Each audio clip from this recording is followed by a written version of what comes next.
Hey there, my name's Grayson, and I'm a small-time art YouTuber just looking to regrow my skills after not really practicing much art since high school. Thanks for watching my video, or for coming and watching the first one. If you want to support a small artist and help me grow a little bit, if you could please subscribe, that would be awesome. If not, that's cool too. I thought today we could do something a little bit different since I feel like I don't know enough about the technical aspects of art to really give like a lot of art advice. So I thought today I could just do like a story time. So this story is full of drama and it's a little bit scary, and the best part is it's true. So here is a real life terrifying camping experience that I had with my good friend Lana probably about 5 years ago. So to set the scene, this girl Lana, I hardly know her. We've met one time through a group of other girlfriends, right? And we decide as a big group of like 5 girlfriends that we're gonna go on this hike-in camping trip. So it's this big long trail, it's like 10 miles total. And at the 5-mile mark, you stop and camp. And then you get up and do the rest of the 5 miles in the morning. So we all make this plan, and about 2 nights before it's time to go, the 2 or 3 other girls in our group all bailed on us. There was like a couple people that were sick and someone that had to work.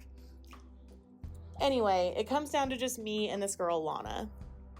And she texts me and she's like, hey, you know, I know that we don't really know each other. We're not that close, but I'm still down to go on this trip if you are. And at the time, I had invested some money into some camping supplies and I didn't want it to go to waste. And she seemed like a cool chick. So I was like, yeah, let's do it. So the day of the trip comes, she comes and picks me up at my house, and this campground or nature area is like 2-ish hours away from my house. So she gets me early in the morning and we drive 2 hours out, and we have on like 30-pound backpacks with everything we need for the night. And I mean like water filters and tents and just anything you can think of. So anyway, we get there, we're talking on the way, we're kind of bonding. She seems cool. She's a little older than me. She has kids, they're Boy Scouts, so she knows a lot about being out in the woods and everything. So I feel like pretty safe with her. We get there and we head out on the trail, and it's a beautiful hike. It's fairly easy. Like, we're not struggling too bad. We're just having a good time. We get to a couple different campsites, and then when we get to ours, it's like this really cool spot where we're like deep in the woods. You got to think we'd been hiking for probably like 2.5 to 3 hours, and we were taking it slow, but still, it had been a long hike. So we get to our campsite, and it's almost like there's like a crescent moon shaped cliff like surrounding our site. So we have to cross a little creek to get into this little like half circle that is our campsite. So we're surrounded on all sides by either a creek or like a cliff side almost. And we're like, wow, this is a really cool spot. We set up, she sets up her hammock. I set up like a little hiker's tent. We had some adult beverages that we brought in with us, so we each had a little drink, and we build a fire. We cook our food for the night. Like, it's getting to be around sunset, and we're like, okay, we should probably like stock up on firewood for the night because it's getting to be dark and we're just like 2 women alone in the woods. So she's like, yeah, I agree. She's like, cool, you go like north up the trail and I'll go south down the trail-ish, like stay within eye shot of our campsite and start looking. And so I go up the trail, but she doesn't really leave our area at first.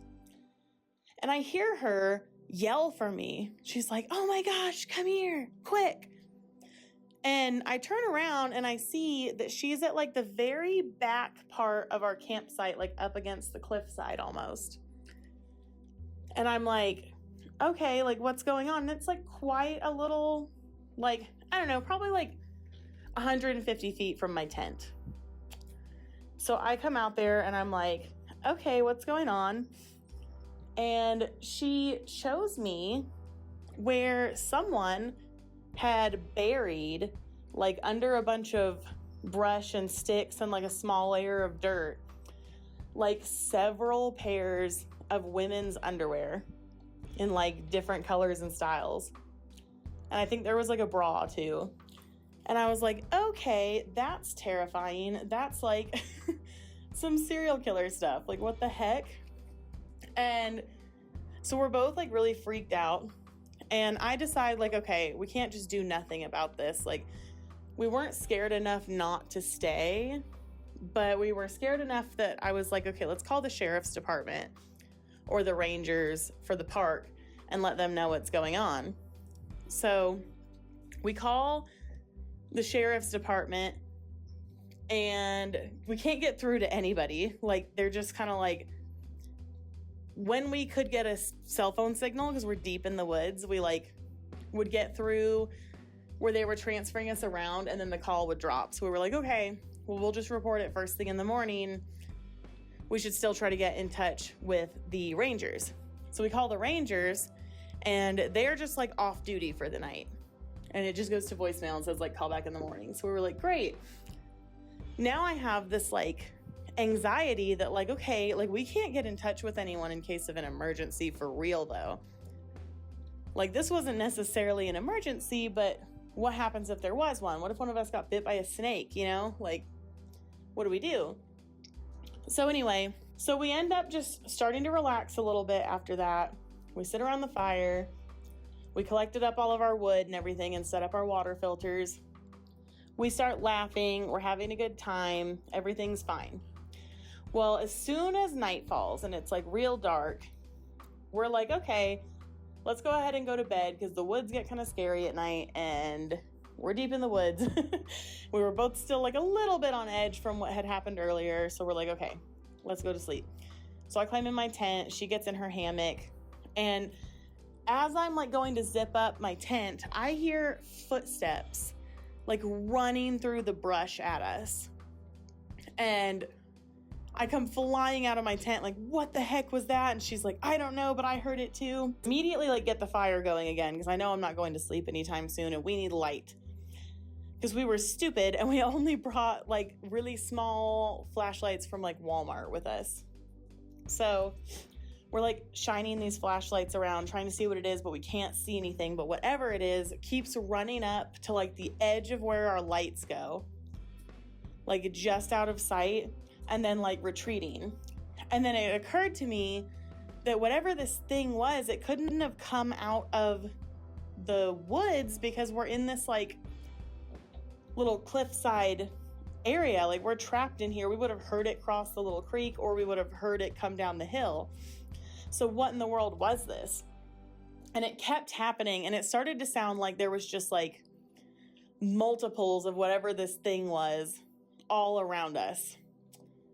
So, and I had it in my head that it was human footprints. I don't know, but the anxiety was insane, right?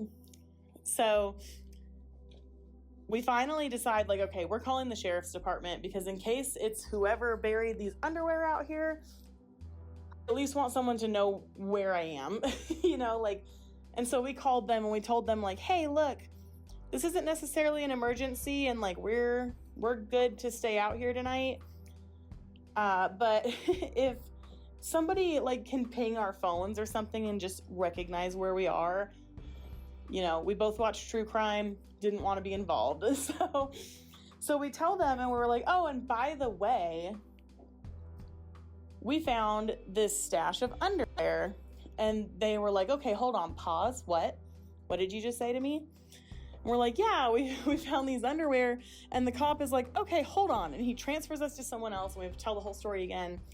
And then this cop is like, I'm going to give you my personal phone number.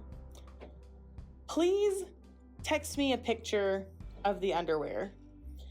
And me and her are looking at each other like, excuse me, you want me to walk into the darkest area of our campsite where we're hearing these footsteps and take a picture of dirty underwear? Okay. But we're like, you know what? Do it for the plot, right? So we both, like, together with our flashlights hike out there, and we can still hear all these footsteps around us. We've kind of narrowed down that it's got to be an animal at this point, because we would definitely have figured it out if it was a person in this little small area. But it's still scary, and it's still big, whatever it is. So we get out there, we send him pictures of the underwear. He calls us back, and he's like, okay, what are y'all planning to do? And we were like, well, we are, like, cool with staying here, but we might hike back out. Like, we're just kind of freaked out. He was like, okay, don't move from your location. We're sending people out. And we were like, why? Like, is it because of the underwear thing? Or they were like, well, we're not going to get into all that. We're just going to send people out. And so we're both really confused. At this point, it's like close to midnight. We're like, okay. So we just sit there, like, feeding the fire and trying to make sure that we still have light and heat, because it was cold and scary and dark. And we're just listening to these horrible animals' footsteps all around us. And before the cop gets there, we start realizing it's definitely boars, like wild boars, because they're, like, pretty aggressive and they'll charge at humans. And they were staying away from our fire and everything, but we eventually kind of heard, like, the snorting, which, let me tell you, is absolutely terrifying to hear out in the woods. So anyway, these cops walk in from a trail that doesn't exist on the map. And they seemed like they knew it. And they came out with, like, huge rifles.